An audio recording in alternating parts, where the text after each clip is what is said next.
Part 2, Chapter 9. Uncle Mike walks the sandy path with the carcass of the cephalopod piled high on his shoulders. The tentacles of the creature trail behind him, as does a trail of blood. Looking up, Uncle Mike sees wisps of cloud swirl low against the distant light of the stars and the faint glow of the moon. He can feel the weakness in him. He knows he is losing too much blood. He grunts, irritated, as he turns his feet in a new direction, tracking not to his waiting vehicle but rather to the boy's hut. He knows the boy will have gut and needle there, and water for boiling. It angers him. He does not want to go to that hut. He thinks about the boy, those fierce eyes that regarded him over the bloodied knife. Good, he nods to himself. He has found his bride. As the blood flows from his open arm and the tentacles of the cephalopod collect muck and stone, the boy's hut rises into view. Fresh irritation clouds him. The vegetable garden has gone to ruin. The apple tree stands wizened. What grass there was is a distant memory on this pile of sand. He grunts as he heaves the rubbery carcass off his shoulders and creaks open the door, his blood splashing on boot and stone. He moves through the hut. Sure hands find matches in the dark, in their place next to the burner. He twists the valve and the flame burns high. He finds the pot where he knows it will be and places it to boil. He searches in the freestanding cupboard next to the burner. His fingers rummage for gut and needle and other items he knows to be there. He finds the spool of thread, a booklet of needles, and then the twist of gut. He grunts. Nothing is new. The boy, in all his years living here, has added nothing. He sighs again. That boy. He dips a cloth into the now boiling water, letting the heat soak through, and then sponges the open wound. His face does not flicker as the cloth drags the lips apart and the hot water probes inside. He takes iodine from the cupboard and splashes it into the meat, and then by the light of the burner he mends the wound with lines of gut, finally tying it off in a mess with his teeth and clipping it down. He places a match in the fire and burns the ragged ends away. He looks at the work. The wound throbs, but it is clean. He reaches out and kills the burner. In the sudden dark, an image lays itself across his eyes. Clams. A wall of them, like scales rising along the sloping rock. He sees again the swirl of ink, and the boy's panicked face as he rows past him. What was he doing down there? He shakes his head and lies down exhausted on the boy's stinking mattress. That the boy might return does not bother him. Sleep is what he needs, and he lets himself drift down. He sleeps deeply. The night's dreaming covers him as his body does its work of healing. It is near dawn when his consciousness returns. The throbbing of his arm replaces his visions, and with it a sound he cannot place. Something is not right. His eyes flick open. He listens carefully. The night's sounds are all around. Over the dune the surf booms and hisses, and a lone guinea fowl cries in the veldt. But no, it is nearer, and then he hears it again. A ragged breathing. His eyes adjust to the near blackness of the hut. The moon has set, and the gloom is thick, but a little light bleeds from the stars, and slowly the shape of the door coalesces. It is ajar. He remembers that he had closed it. He raises himself to an elbow and reaches out in the darkness. His fingers find a length of wood, the boy's, kept near at hand for the times when baboons visit from the hills, searching for plucked fruit and fish, patiently raising the window latch or working the door handle. There is that sound again, that ragged breathing. The darkness recedes as his pupils dilate, and then he sees it, lying just beyond the door. He grips the wood tighter, raising himself and then pausing once again. His nostrils flare. Warm blood. The pile near the door is unmoving. A monkey, he thinks, attacked by one of the rare leopards still stalking the hills. A desperate animal that has clawed its way inside to die. He creeps nearer, ready for the creature to make a last stand. The breath soars in the animal's throat, and then a sound that stops him cold. A voice. He pads nearer, lowering the piece of wood, as the creature continues to call. It seems to be calling him. The voice makes no words. It is a voice that does not know words. The voice of an animal emerging from a human throat. It croons. It seems to be singing. He sees a hand rise in the darkness. He reaches across to the little counter and takes up the boy's matches. Setting the wood down, he strikes a match. He sees hair dark as kelp and green eyes bright with pain. The creature is blinded by the flame. It cannot see what holds the match. Its mouth tugs into a smile beneath blood streaked across its face, and the hand opens to him.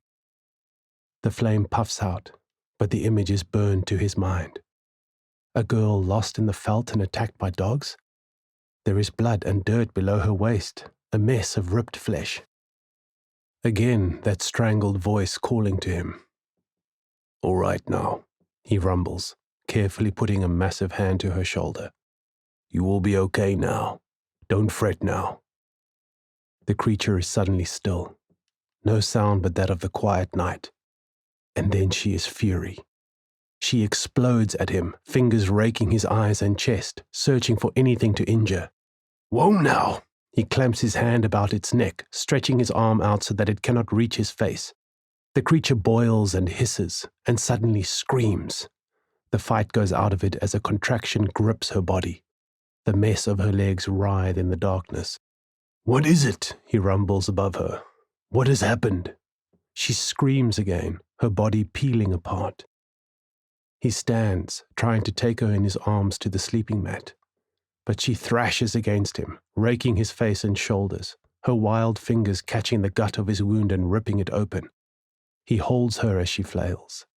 Enfolding her so that she cannot strike, he lowers her onto the mat, keeping his body close. Now he lets her go, stepping aside, and this time he moves to the gas burner, which he lights.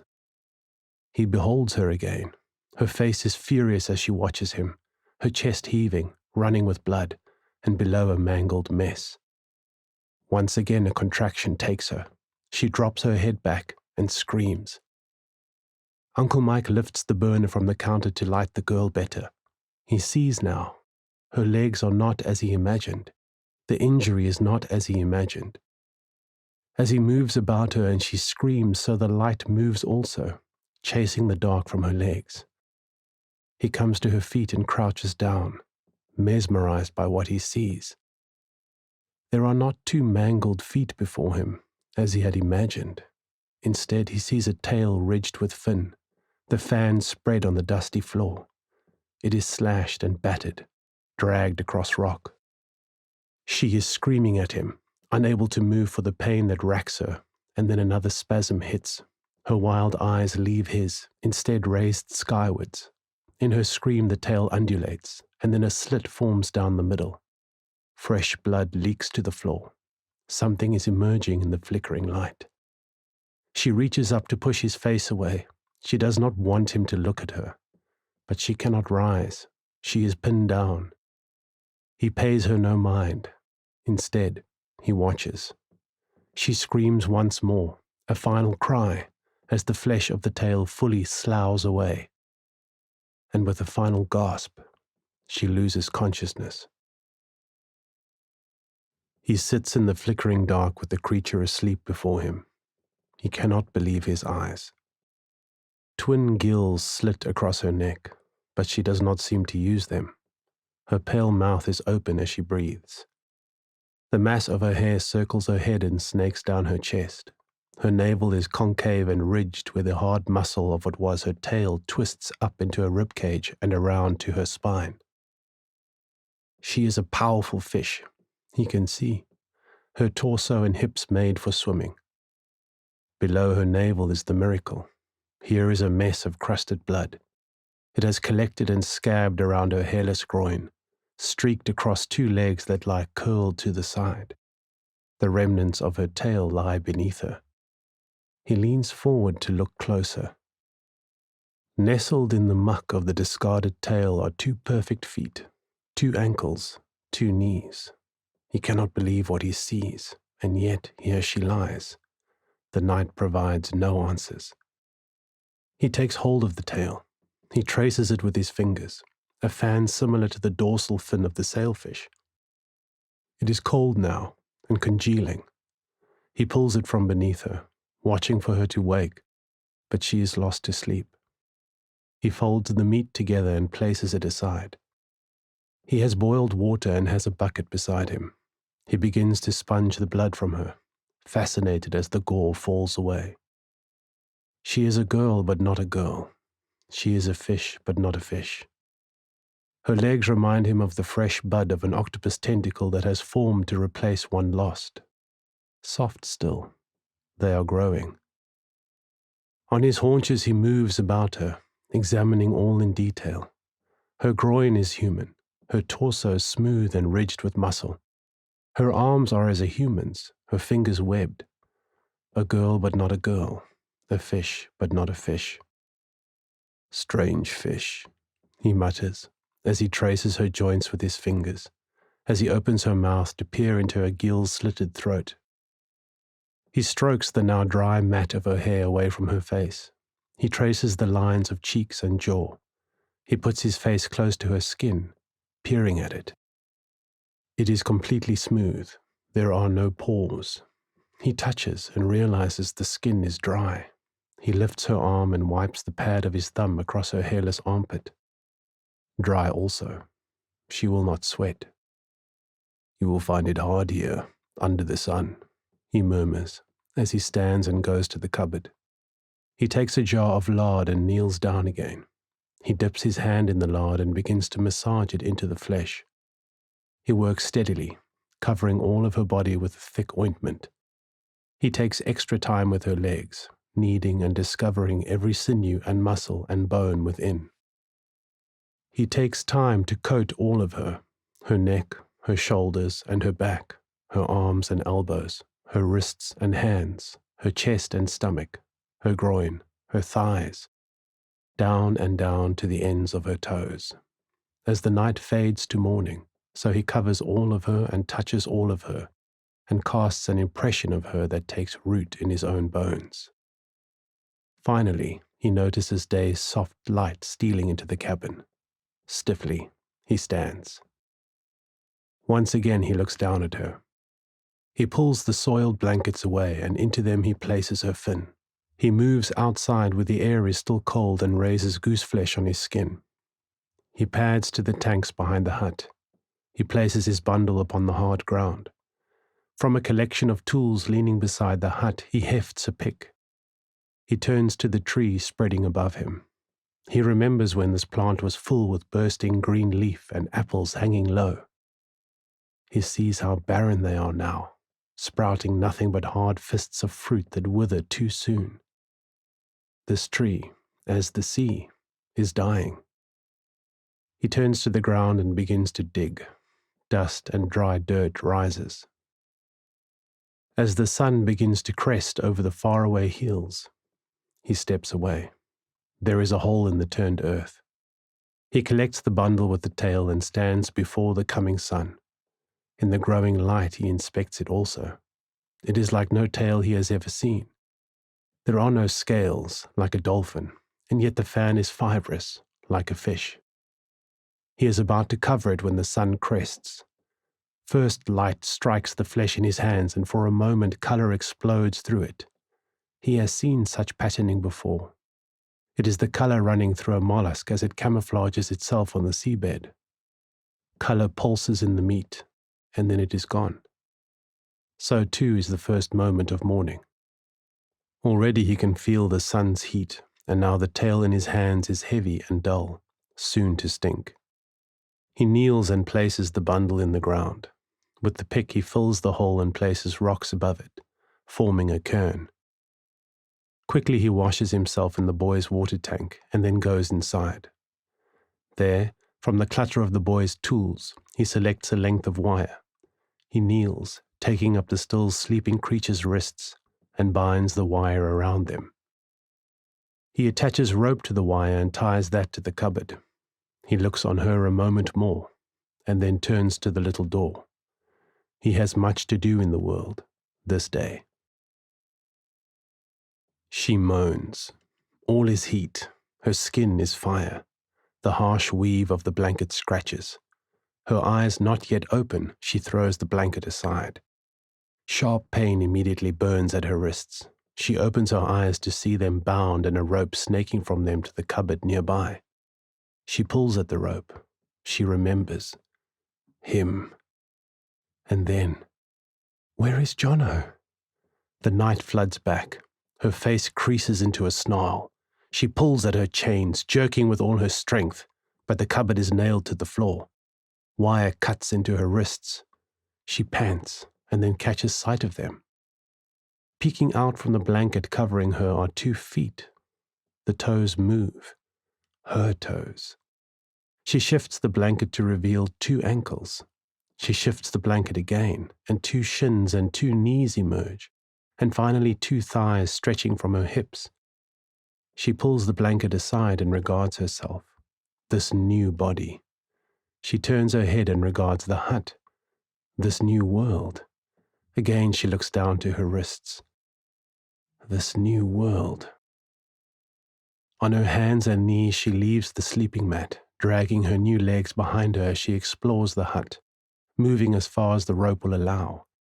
She examines the burner and Jono's simple utensils, and the drawers of the cupboard that slide open and closed, and everything of him that speaks of him and of his absence. Where is he? She turns to the door, now closed, and the small window next to it. The world is out there.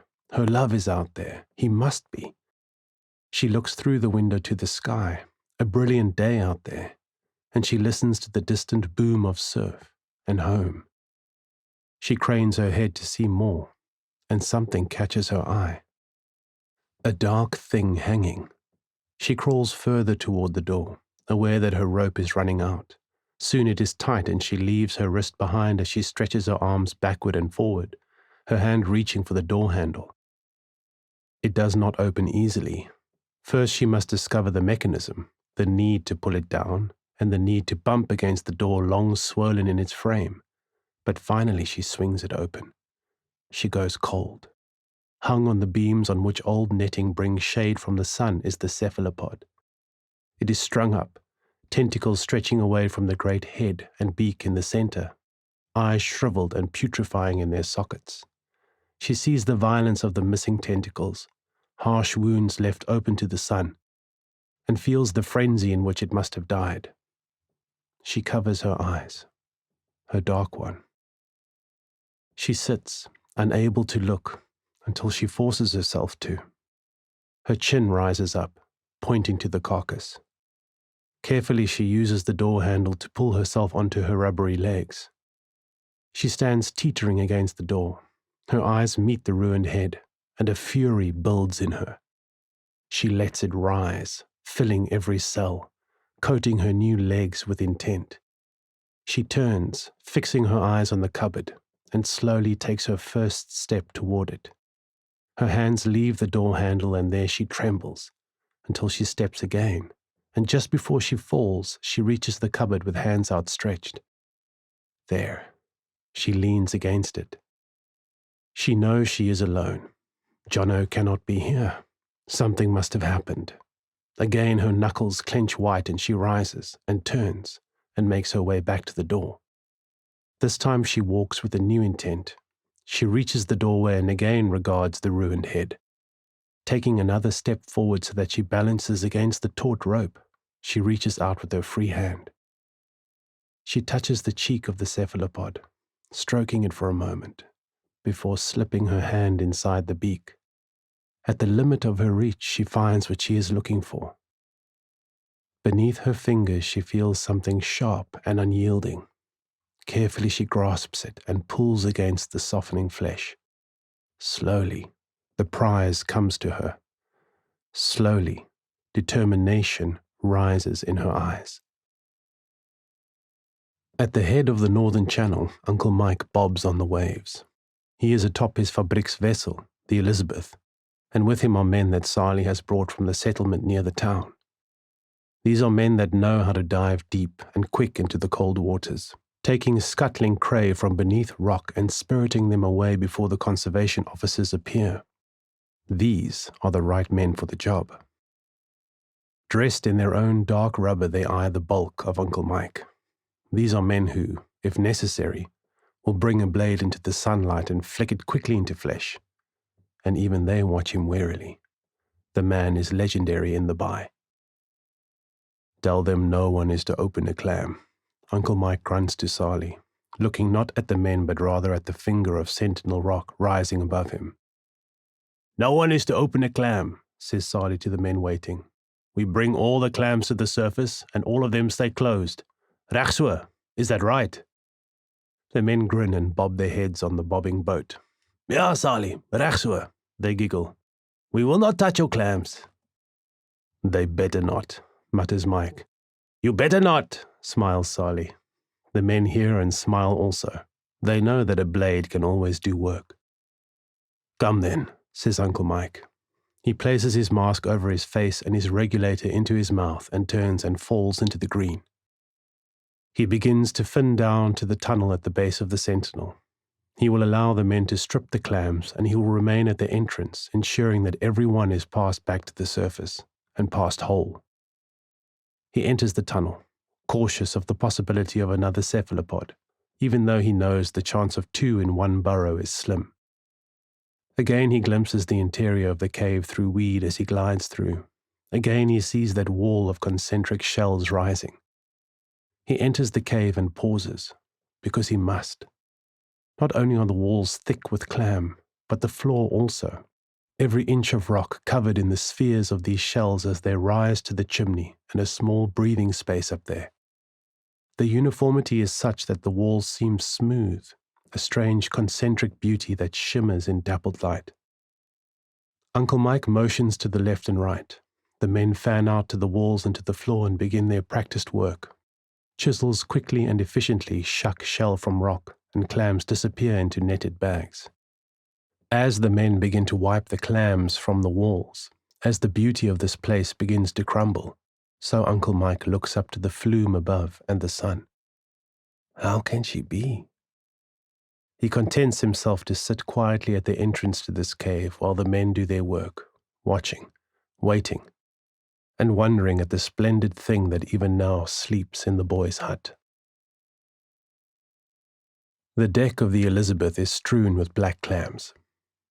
Have you seen clams like these? Uncle Mike asks Sali, who holds one in his fist.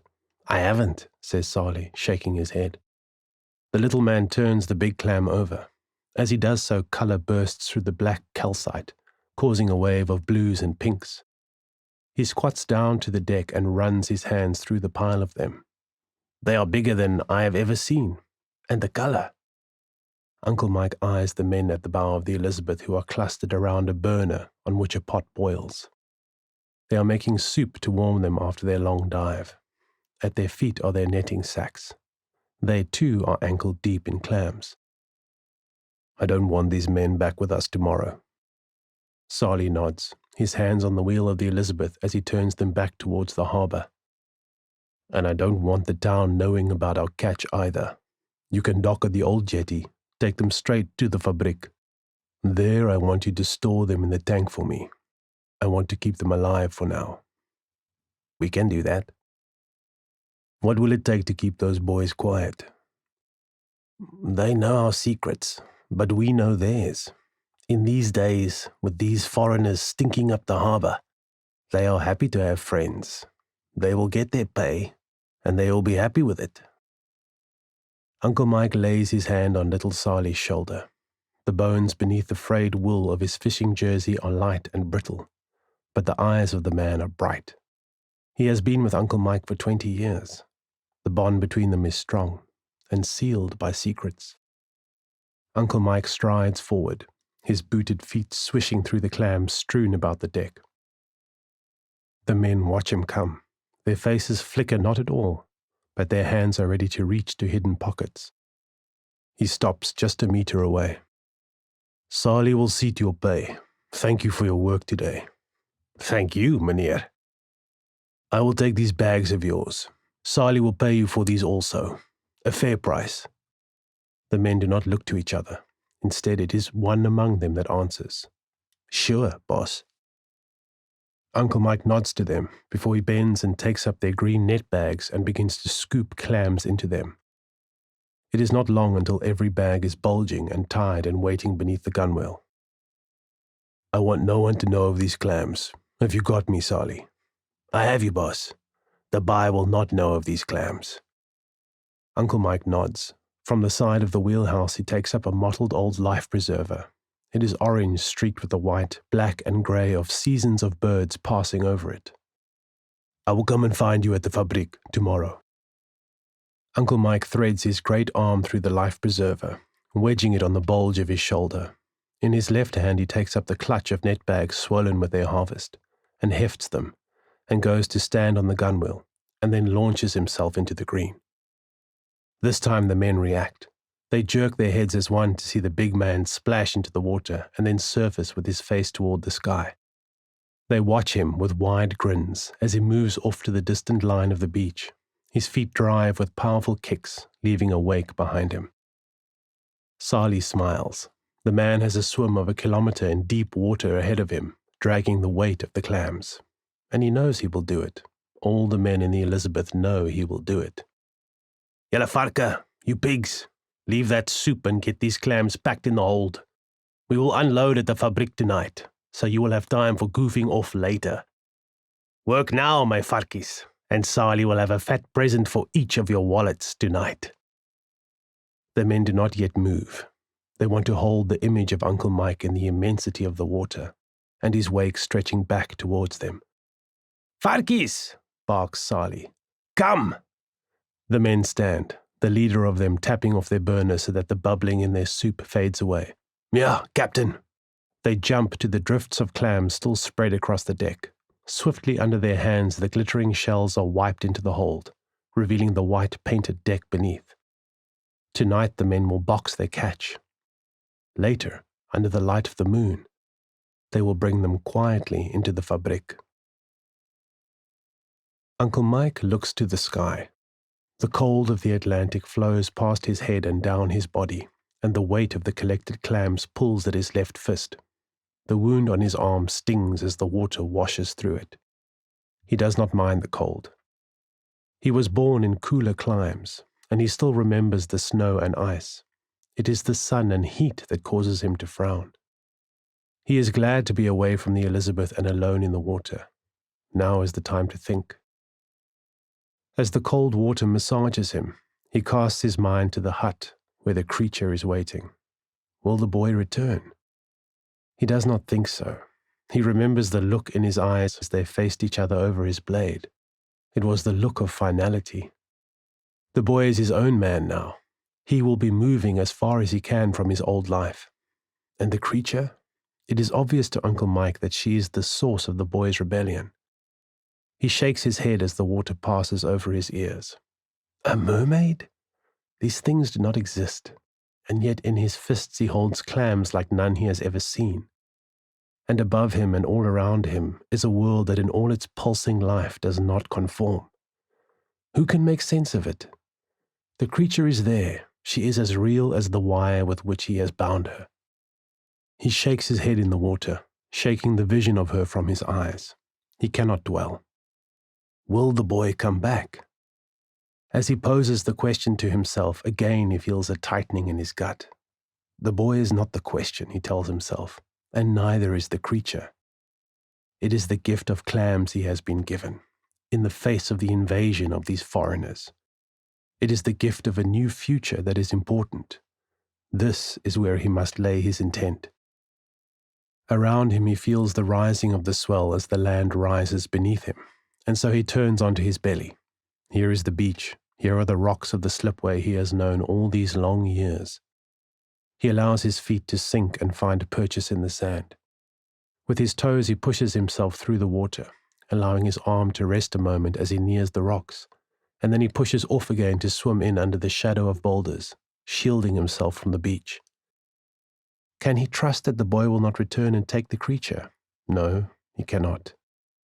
Can he trust that Sali will keep his word and keep the clams on the Elizabeth secret? No, he cannot. Nor can he assume that Sali will control the loyalty of the men who assisted this morning. He regrets bringing them. It was in fact a job he could have handled on his own. However, in all of this uncertainty, he feels the solidity of the clams he now holds. These are his. These clams and this wild and deserted beach he can trust. He clambers out of the water onto the rocks. He threads his bags together and wedges their tail between one boulder and another so that they lie submerged and hidden from all eyes. He secures them tightly, securing his own future and that of the bai too, as he sees it. He must take his chances with the creature. What she has to offer him he does not know. If the boy returns, it is of no consequence. He has nothing to fear from him, and perhaps he can be of use. With Sali and the men, he will play the game of survival that he has played with all others, and on which he has built his own fabric among the 7 in this bai. He passes out from the rocks carefully, watching the deserted beach, mindful of any eyes that may record him here. He sees none and feels none, and he jumps from rock to avoid leaving his own wet prints in the sand. He makes his way to his little motor parked beneath the eucalyptus grove. He must follow his intent, and so he starts his motor and heads left on the silent tar, away from the hut. As he drives, the hot, low mountains of the bai float beside him, and those green eyes drift within. They wait for him every time he blinks. Uncle Mike pulls into the sun-swept courtyard of Mocha Fisheries Incorporated, a cluster of low buildings very like his own fabric. He parks in the wide parade area before the main sorting hall and climbs out. Mocha's is the oldest fabric in the bai, which is more in Mocha's blood than anyone else. Although he is not the leader of the 7 owners, that title falls to Van Deventer and the mining money his grandfather brought with him 50 years before. Mocha is the counsel Uncle Mike is looking for today. Mocha is the voice of reason among a group with few ways left to turn. Uncle Mike strides out into the sun reflecting bright off the concrete, angling for the big double doors of the main sorting hall and Mocha's tiny office, with its windows looking out at the moving conveyor belts. "Mikey!" calls a voice behind him, and Uncle Mike turns to see Mocha shuffling towards him. The old man wears his habitual blue and white checked shirt. His jeans are thrust into strong work boots, and the brown leather braces he prefers snake over his shoulders. He carries a starter motor in his right hand. Behind him, Uncle Mike can see his ancient Datsun 640 motor parked, with the bonnet up. "Uncle Dace," says Mike, holding out his big hand. "Mikey," says the hurried Mocha, shaking the offered paw as he passes and gestures for Uncle Mike to walk with him. "Sorry, I'm struggling with that damn motor. Starter's buggered, looks like." Mocha shuffles into the cool of the big sorting hall. Uncle Mike follows, allowing his eyes to drift to sights he knows so well. The lines of conveyor belt manned by rows of women, the stacks of pallets growing as 2 forklifts buzz between them, and the flow of day workers from the fish meal plant passing through. "You've got some good stock," says Uncle Mike, eyeing the stream of fish on the belts. "Yes, some tunny, caught by the foreigners. You remember? They can't process until their factory ship arrives. They have sent me some on consignment. Looks fresh." Uncle Mike reaches out to grab a tunny tail as the flecked open fish passes between one woman and the next. "They caught nearly a month ago. Their fridges are no joke," says Mocha, nodding, his steady shuffle taking them to an exit door on the far side of the floor. Mocha turns left into a passageway running the length of the sorting floor. Just like Uncle Mike's fabric, this is the entrance to the storage units ringing the main hall. Mocha heads straight on, ignoring the big refrigeration doors. "So, you have been talking with Yoguchi?" "Of course, Mikey. When a man comes into your harbor with boats that can sink your own, it's best to see what he wants, don't you think?" Uncle Mike nods grudgingly. "Well, what's he say about our offer?" Mocha sighs and shakes his head. He stops, forcing the big man to stop with him. "Hold this," he says, passing him the grimy motor. Uncle Mike takes it as Mocha digs in his dirty denim pocket. He brings out a ring of muck-flecked keys, which he compares against the lock in front of him. Yoguchi doesn't think much of our offer. He knows we have nothing he doesn't already have, except our buy. He selects a golden key from the clutch of silver and brown and slips it into the padlock. He's not interested in our crappy boats, but he is motivated to keep us as friends. So he has offered me work for my people. Mocha cracks the old lock open and slips the bolt back, letting the old door swing on its hinges. He reaches in and flicks a switch to his right, flooding the little room with light from a dust-smeared bulb above them. Inside is a jumble, shelves from floor to ceiling, each packed with spares collected over the years, all thick with grime. Mocha begins his search, trailing his hand in front of his eyes as he looks up and down the rows. I don't think we will get any kind of partnership with Yoguchi, but we will be able to feed ourselves with his crumbs. I am not happy with crumbs. No, you have never been that sort of man. Mocha picks a cobweb-covered part from the jumble in front of him. He turns it over in the light. And what do you mean by that? The old man glances up at Uncle Mike. Come now, Mikey. We all know you will rather fight than win.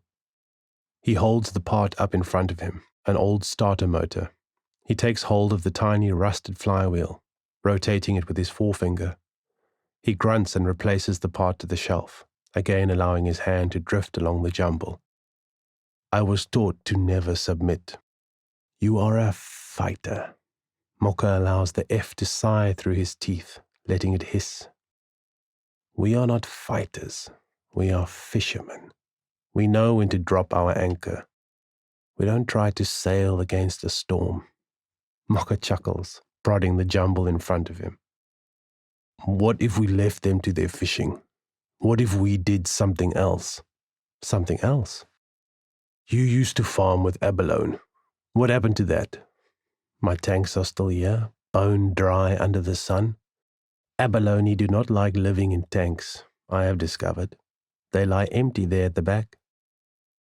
Mocha takes hold of another machine. He lifts it and looks, another starter covered in dust.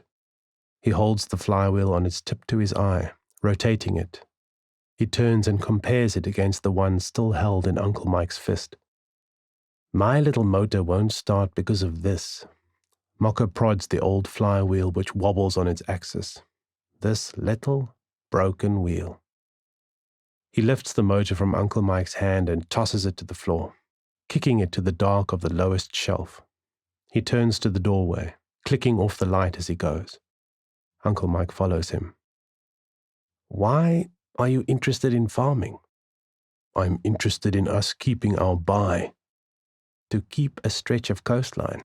Now, that is a tricky thing. This place is ours. We cannot let them take it over. My family have been here for many years longer than any of you, than anyone here but the strandlopers, the beach walkers. They remember this place empty. The tide is the tide. It rises without us. Uncle Mike walks behind the old man, a lumbering giant forced into silence. Again they pass the lines of sorting women, descendants of those beach walkers.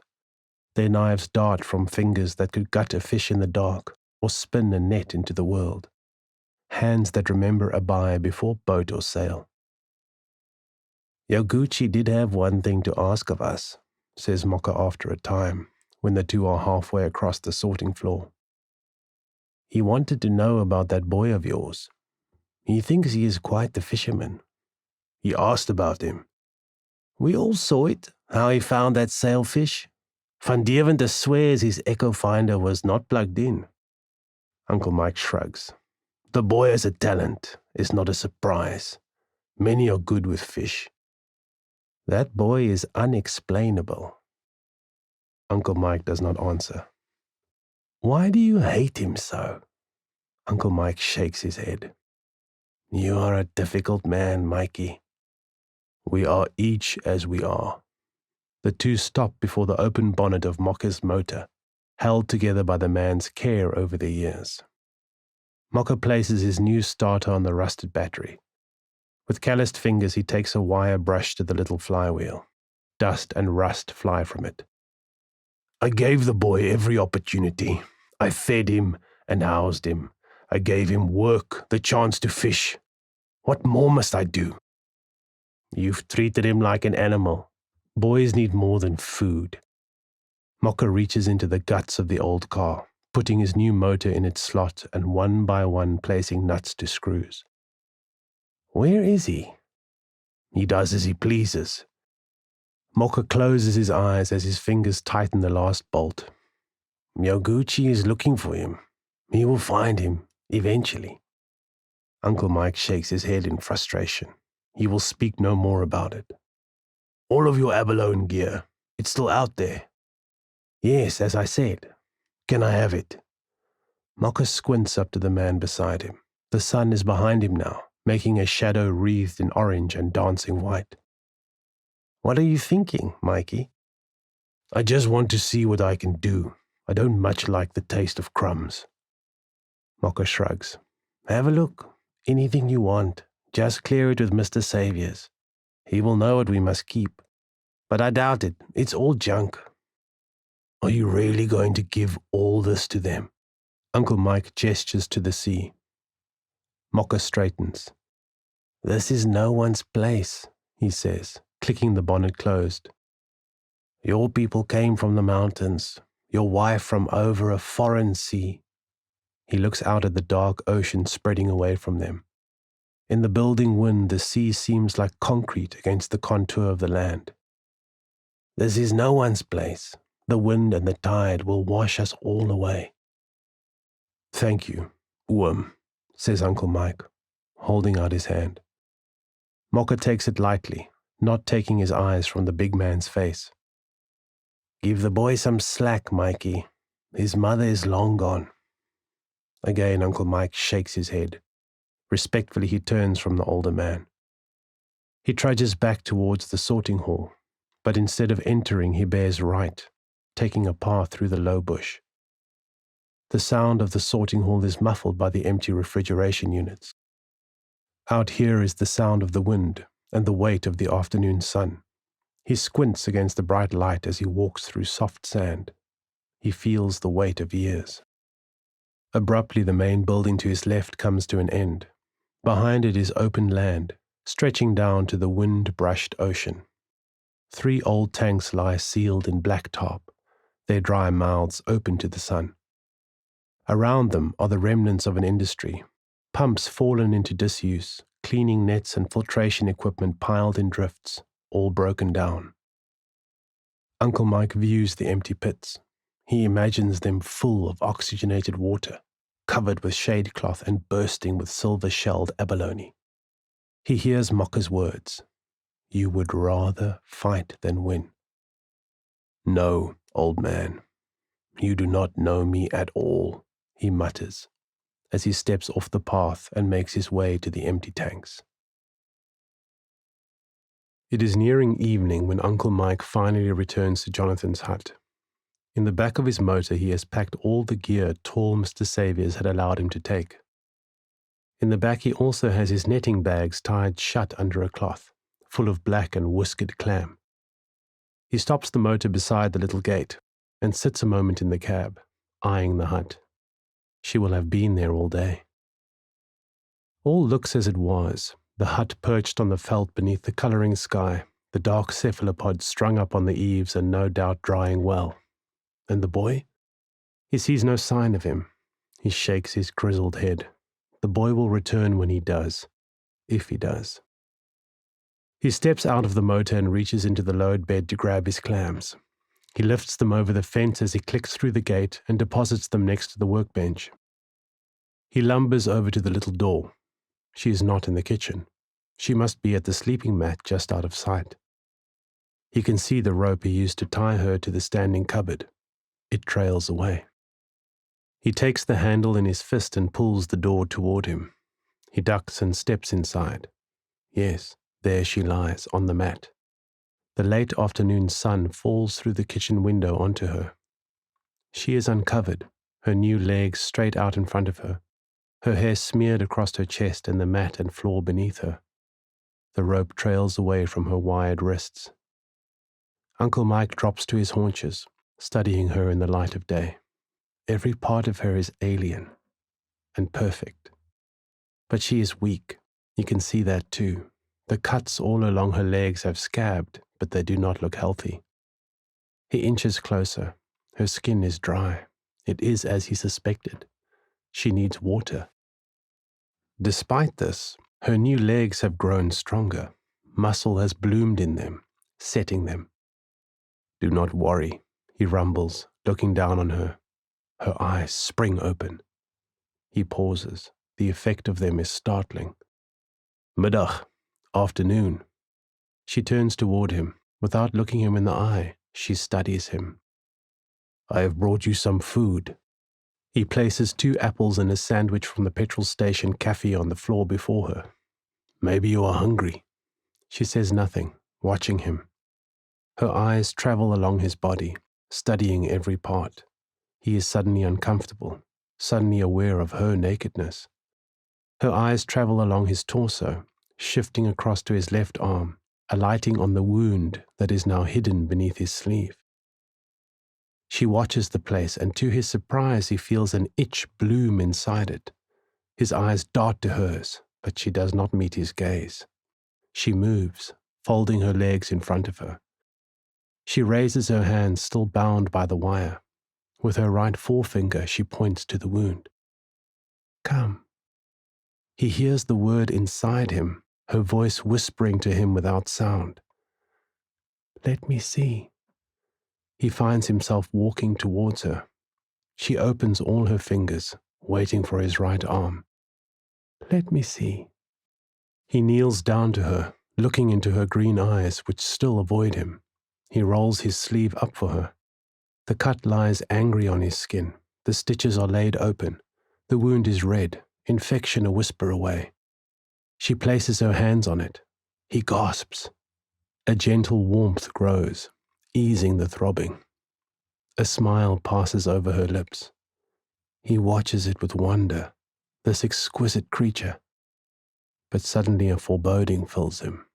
There is something within her smile, a hard edge, a truth he cannot quite fathom. Suddenly her smile seems not a smile, but a snarl. A faint growl fills the air. He hears it as one hears a voice of long ago, a voice in memory. He drops his eyes to his arm, and there, in that slow space between thinking and movement, an object appears in her left hand. It is a sliver of black, the size of a beetle, and with a flick she moves it to the open wound. His nervous system activates.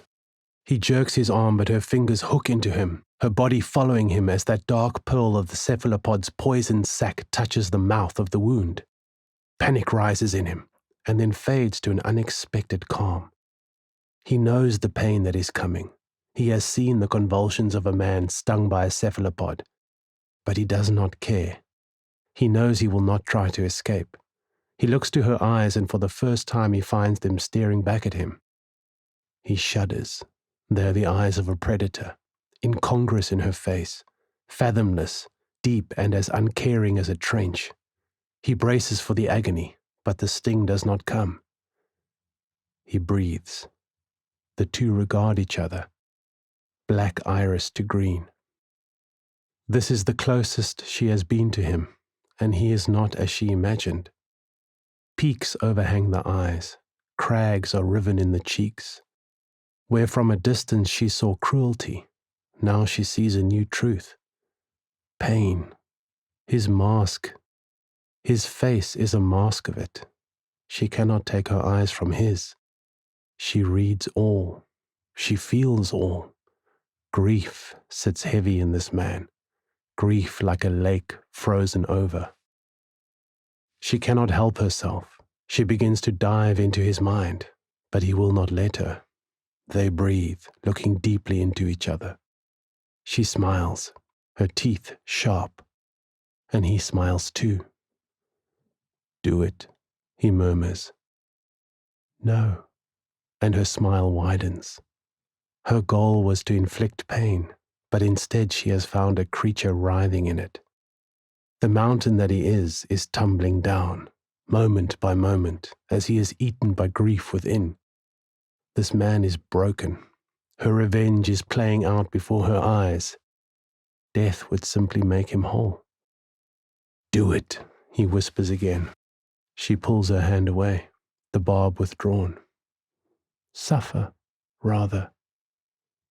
The two regard each other anew. Truth has passed between them. "You are cruel." She reaches up to touch his craggy face, fascinated. As she traces the story across his face, so he marvels at her also. Exhaustion invades her suddenly, and gently she drops her hand and lies back on the mattress, her green eyes closing to sleep. Uncle Mike sits cross-legged on the floor of the little hut. Next to him there is a drawer from the standing cupboard. He has pulled it out. As she has slept, he has once again rubbed her with lard. She is weak from lack of water, he knows, and he has covered her skin in water also, spending the day's last hours watching her skin shimmer in the golden light as it drinks each drop he lets fall on her. She will need more of it, and so he has placed a bucket with cloth beside her. He takes her hand, swallowing it with his own. "I wonder what kind of animal you are." Gently he places her hand on the floor, and then he reaches to the drawer next to him.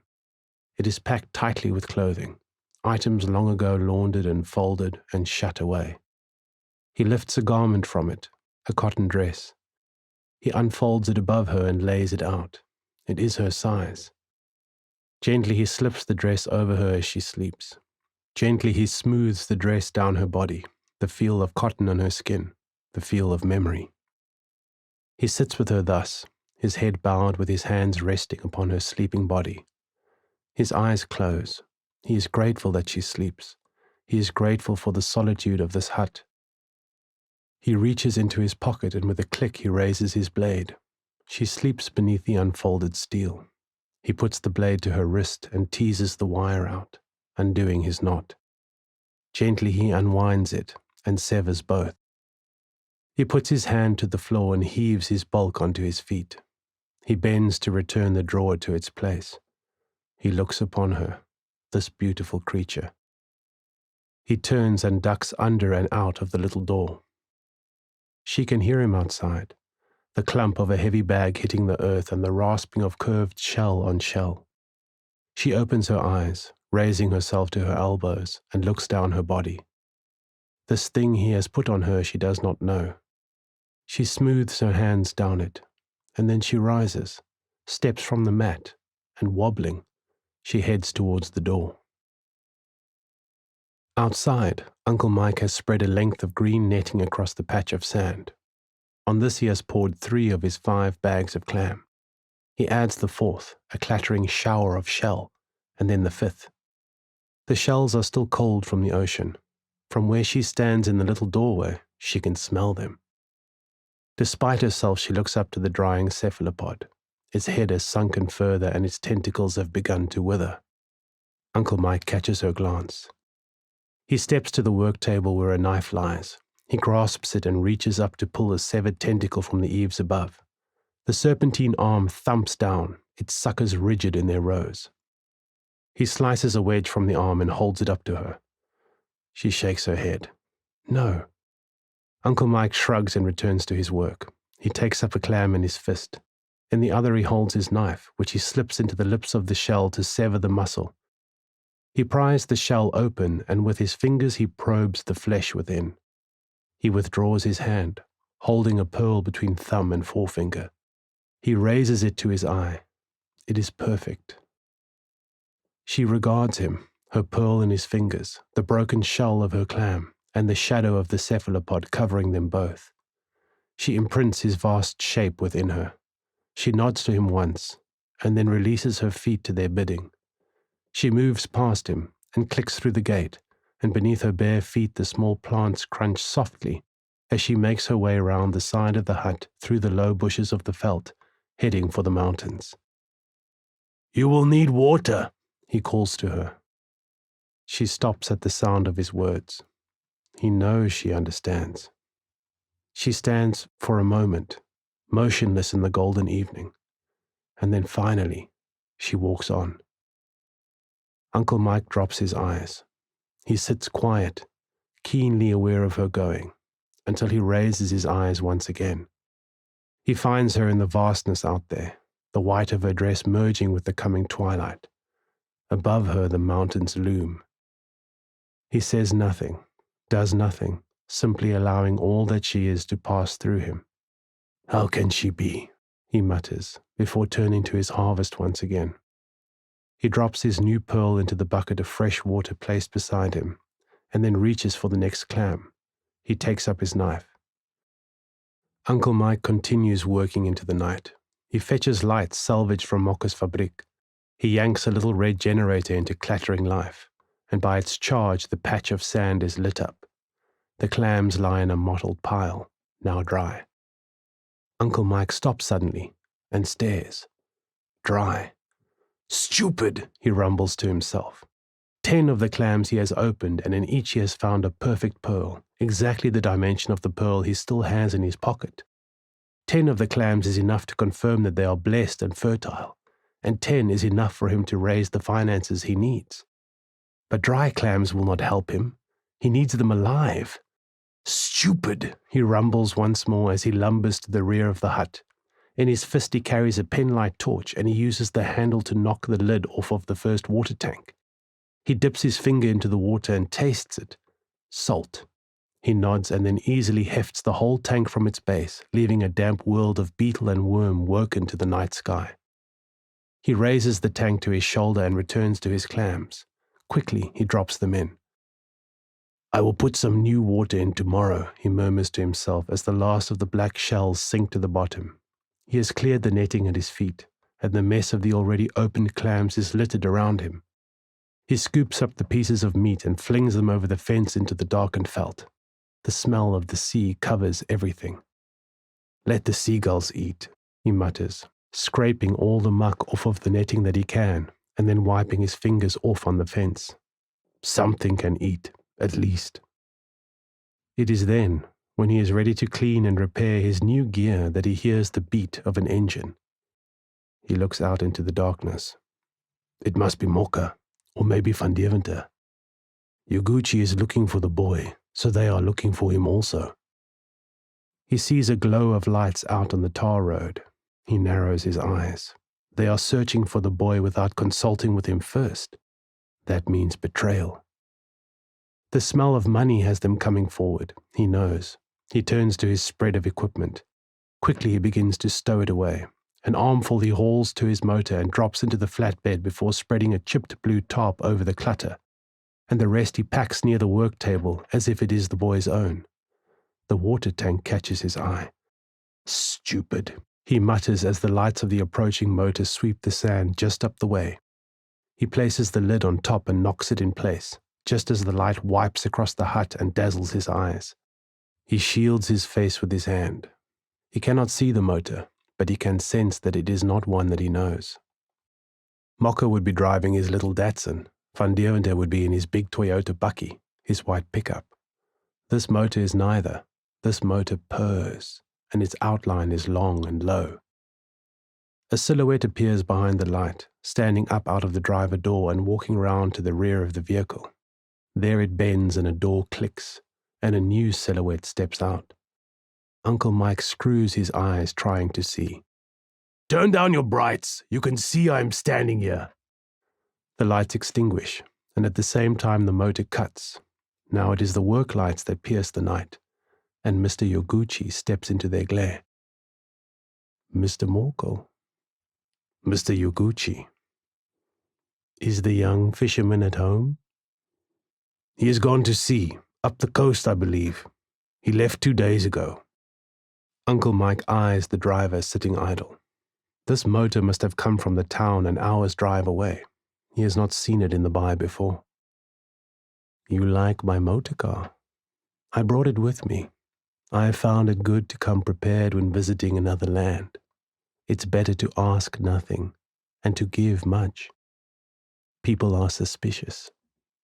Yoguchi makes a show of eyeing out the hut. Uncle Mike resists the urge to block his view of the tank standing in the open. Us outsiders must work a little harder to get what we want. Why are you looking for the boy? He is an exceptional talent. Who knows? Maybe he can show us how he found that beautiful blue sailfish? Yoguchi fishes a package of cigarettes from his jacket pocket, and with a rasp of flint on wheel he lights it. What is your relationship to the boy, if I may ask? He works for me. Yoguchi nods, drawing the smoke deep while looking about him at the dark veldt, and further to the darker mountains. I have heard. I am told also that you are not the most patient of employers. People talk all sorts of nonsense. You are not from here? You are from the mountains? Yoguchi gestures out to the dark. I come from across the ocean, very, very far, and I am more at home here than yourself. He runs the fingers of his left hand lightly along the drooping wire of the boy's fence. I could see it that day we went fishing along with your friends. You are like a bear on a boat, and you are like a snake. No ship anywhere in the world enjoys a snake on board. Yoguchi laughs. He wipes his palm across his forehead. Snakes keep the vermin down. They are useful. He drags deep. For a moment the coal of his cigarette glows in his eyes. The boy had an injured shoulder that day. He hid it well, but I could tell he was in pain. It is you that caused him the injury. If I did it, it's between me and the boy. Your anger must be something. Yoguchi puts his hand out to measure against the meat of Uncle Mike's own palm, a spoon to a spade. What are you doing here tonight? You are trying with the boy to discover how we refrigerate. Uncle Mike blinks. All these things this man would have known, but not the refrigeration. Surely that was a secret for the men of the Bai. Yoguchi looks at him sideways. You underestimate your place here as a man of the Bai. You are not one of them, and you will never be. You are the outsider. Yoguchi looks away to the dark veldt. At the same time, he crushes his cigarette to the fence post. Sparks fall to the sand. The nights here are cool and fresh. In my homeland, the air is frozen. The boy is not here. There is nothing here for you. Come now, bear man. Let us not waste this precious time we have been given, you and I. Every man gets his chance, not so? Tonight you have been given one. A chance meeting with the only man in this little town that can help you. Yoguchi shuffles his sneakers in the sand, observing the fine dust that rises. Do you know the country from which I come? It is a place that would devastate you, my big friend. The harbor of my home would make your eyes pop. It would make you crawl into a hole when you think of your little refrigeration project. You have no inkling of our power, but you can surely feel it. You know, my bear friend, that you do not know. Uncle Mike moves then, a flicker in the darkness, and suddenly the chin of Yoguchi is cradled in his hand. Yoguchi is shocked, his eyes wide. Behind, the driver stumbles up and out of the motor, full of fright. Well, breathes Yoguchi. Uncle Mike regards him quietly. His eyes shift to the driver who now has a pistol in his hand. You are right.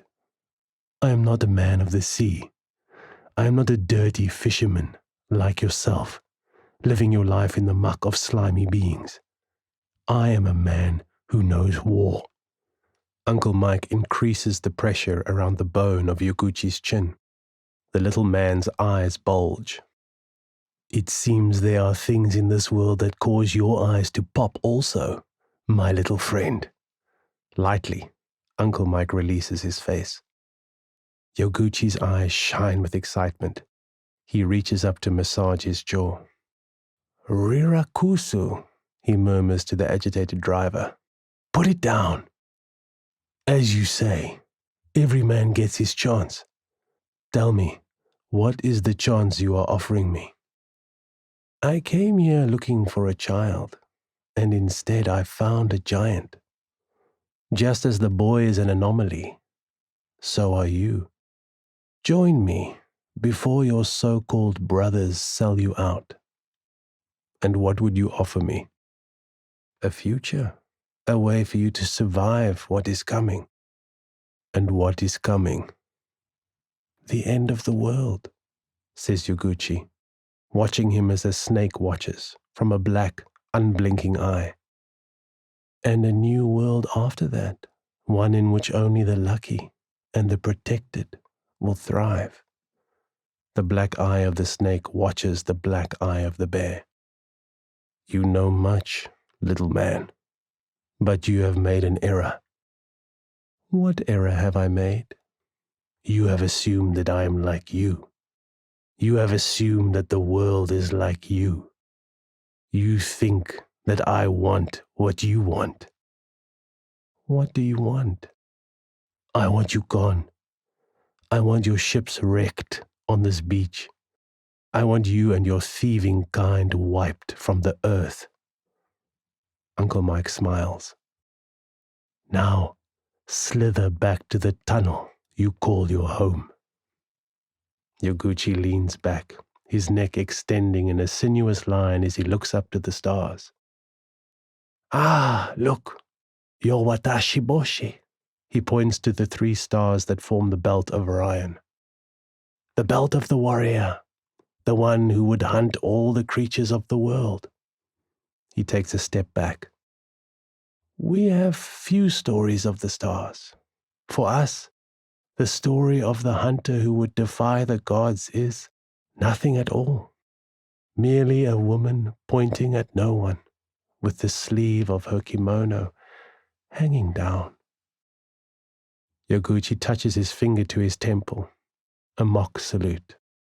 Mr. Morkel, it is a privilege for me to meet you. I am sure we will meet again soon. Uncle Mike watches as the little man returns to his motor, and as it retreats down the sandy track. He hunches his shoulders as solitude returns. He looks back to his clams, undiscovered in their tank, the future of his buy. In the cool night he feels the storm that is coming, and he knows what he must do.